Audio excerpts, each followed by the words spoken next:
Tuvo que volverse madre de su hermanito cuando supo que a su mamá le había ocurrido algo inesperado. Marta lloró inconsolablemente cuando recibió la noticia de que su bebé había nacido sin vida. Las palabras del médico la hicieron sentir como una despiadada estaca que se le clavó directamente en el pecho. La mujer había decidido acudir al hospital porque sospechaba que algo no andaba bien y, en efecto, en un ultrasonido no lograron detectar los movimientos de su bebé. Así fue intervenida de emergencia. Para ese entonces tenía 8 meses de gestación. Lamentablemente la criatura no había resistido. Al sentirse vacía, su alma estaba desgarrada. A su lado estaba Leonardo, su esposo. No hacía más que abrazarla y llenarla de besos y su cabeza. Tiempo atrás, Marta había salido victoriosa al superar un problema de endometriosis, que más adelante le permitió quedar embarazada. Leonardo y ella conformaron un joven matrimonio. La pareja vivía cómodamente con una casa preciosa en una residencial. Ambos contaban con estudios respetables. Ella era abogada y él había estudiado relaciones internacionales. Con respecto a lo material, nada les hacía falta, pero para estar completos, un hijo era lo más deseado para consolidar la unión matrimonial y así formar la gran anhelada familia. Al servicio de esta familia trabajaba como doméstica Rosario, una señora de aproximadamente unos 35 años de edad, que se había convertido en una persona de confianza para los patrones. Rosario había emigrado de una comunidad muy pobre, donde los accesos a un hospital, una escuela o algún otro servicio básico era completamente remoto. Junto a un grupo de habitantes que buscaba un mejor porvenir, se enrumbaron a la ciudad. Juan, de 7 años, y Francisco, de casi 1 año, eran los hijos de Rosario, por quienes trabajaban arduamente para que no les faltara techo ni comida. Cada mañana Rosario salía muy temprano a su trabajo y la puntualidad era lo más importante para ella. Además que tenía que caminar un buen trecho para tomar el autobús que la dejaba cerca de la zona residencial. Una humilde casita levantada con zinc acogía a la pequeña familia. Los niños quedan bajo el cuidado de una señora a la que se le paga por el turno de medio tiempo. Por las mañanas cuando asistía a la escuela y en la tarde desenvolviéndose como todo un adulto, se hacía cargo de cuidar la casa y de velar por las necesidades de su hermanito menor. Como Juan podía, trancaba la puerta para sentirse bastante seguro. Sacaba también tiempo para hacer las tareas. Jugaba con Francisco para entretenerle. Comían. Y cuando llegaba la hora de la siesta, el niño se disponía a ordenar la casa. La valentía y el amor que se tenían esos hermanitos era ejemplar. Juan tenía claro que tenía que apoyar a su madre y de reconocer el esfuerzo que hacía día a día para que ellos estuvieran bien. Los niños, así como Rosario, no se quejaban de la vida que llevaba. No tenían riquezas, pero sí muchos ánimos de vivir felices. Mientras Rosario miraba a Marta deprimida por lo acontecido, ella era agradecida a Dios por la dicha de haber sido mamá. Cuando Rosario tenía 8 meses de embarazo, tras haber quedado desempleado su marido Jorge, tuvo que emigrar a otra región en busca de empleo y había prometido enviar dinero y regresar a traerlos una vez más que se había establecido la nueva ciudad. Sin embargo, aquellos planes no se habían llevado a efecto, porque se informó que Jorge había perdido la vida producto de un accidente de tránsito. La mujer viuda sentía desfallecer en aquel momento en el que había recibido la noticia. Jamás se imaginó que tendría que pasar por una situación de esa magnitud. Por fortuna, Rosario trabaja desde hace algún tiempo con esta familia santillana, que pese de no conocer los niños, apoyaron a la cuidadora con todo lo que ellos necesitaban. En la escuela, Juan era muy hábil para las matemáticas, disfrutaba asistir en clase y su maestra le comentaba a Rosa que era un niño muy inteligente. Para la ostentosa familia, las malas noticias no se habían terminado.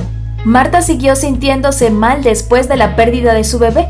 Los estudios médicos esta vez arrojaban una presencia de una protuberancia cancerígena. Se hizo todo lo posible para que Marta se curara y así fue. Se trató con los mejores especialistas de la ciudad, aunque fue inevitable porque la opción final para salvaguardar la vida de ella era que le extrajeran la matriz. De nuevo cuenta Marta que sentía morirse en vida y no paraba de repetirse eso a sí misma. Se sentía seca, vacía por dentro, ya no tenía ganas de vivir. Las posibilidades de ser madre estaban completamente agotadas.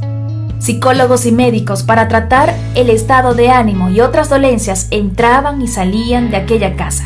Todo esfuerzo parecía mínimo. Rosario se portó muy solidaria y comprensiva con su patrona. La consentía y animaba a que prosiguiera con su vida, a que tomara algunos casos jurídicos para entretenerse con su trabajo. La abogada le tomó la palabra a Rosario y se metió de lleno en su trabajo y con éxito resolverlos. Marta tenía muy buena reputación y su trabajo era impecable. También para la familia de Rosario, una eventualidad trágica estaba por suceder. En la zona en la que vivía se armó una trifulca.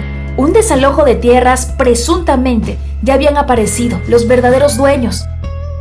Como era de imaginarse, se armó un gran escándalo, hubo pleitos por doquier. A toda costa había que desocupar esos terrenos, incluso a la fuerza. Los hombres encargados de desalojar empezaron a destruir las casas construidas a punta de madera vieja y cartones. El llanto sofocado de los niños y ancianos que clamaban por la ayuda parecía no tener eco de auxilio. Los más fuertes trataban de luchar contra los hombres para poner resistencia a tal injusticia. Por su parte, Rosario, al no contar con el apoyo de ningún hombre, ante sus ojos solo miraba con impotencia cómo su vivienda se venía abajo y se unía a las criaturas en su abrazo que parecía no tener fin.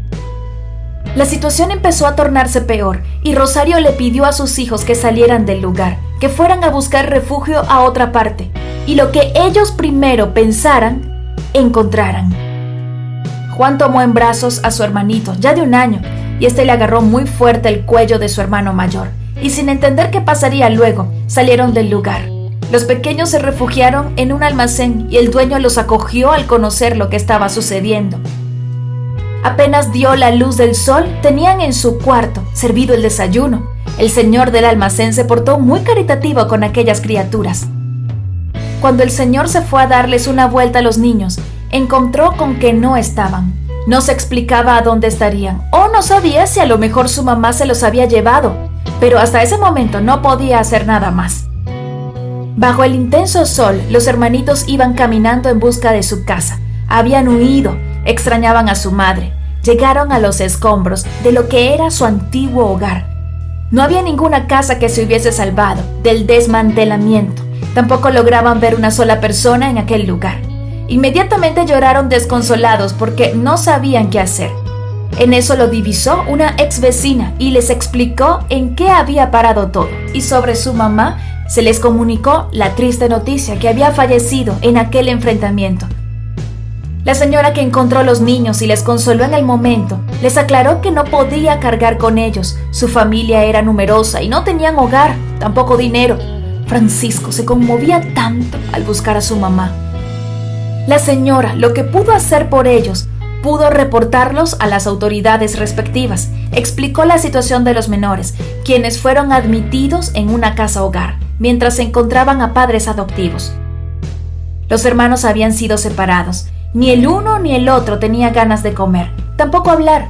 Habían estado juntos todo el tiempo y ahora que los separaban, parecía totalmente inaceptable. Habían pasado varios días y Marta, extrañando de que Rosa no se había presentado a trabajar y en compañía de su esposo, se dispuso a localizar el lugar donde vivía. La dirección que tenía los llevaba a una zona despoblada. En busca de más y más información, se dijeron a las autoridades, donde pudieron enterarse de lo acontecido. Marta y su esposo estaban impactados. También averiguaron sobre los hijos de Rosario y les pusieron al tanto de todo. Una vez Rosario le había manifestado a su patrona que si algo le llegara a pasar, se encargara del cuidado de sus hijos y pasaran a ser suyos. Ante aquella promesa, Marta visitará a los pequeños, les hacía sentir apoyados y les daba esperanza de que volverían a estar juntos. Gracias a su profesión como abogada, Marta movió cielo y tierra y pudo adoptar a aquellos 2 pequeños. El sueño y promesa de Marta estaban cumplidos, solo quería preservar su familia. Los niños empezaron a recibir educación del nivel avanzado, aprendieron otros oficios y cada año visitaron la última morada de su mamá, teniendo presente como si nunca se hubiera ido. Ahora cuéntanos, ¿qué te pareció esta historia? Déjanos tu respuesta en la sección de comentarios para que todos podamos leerla.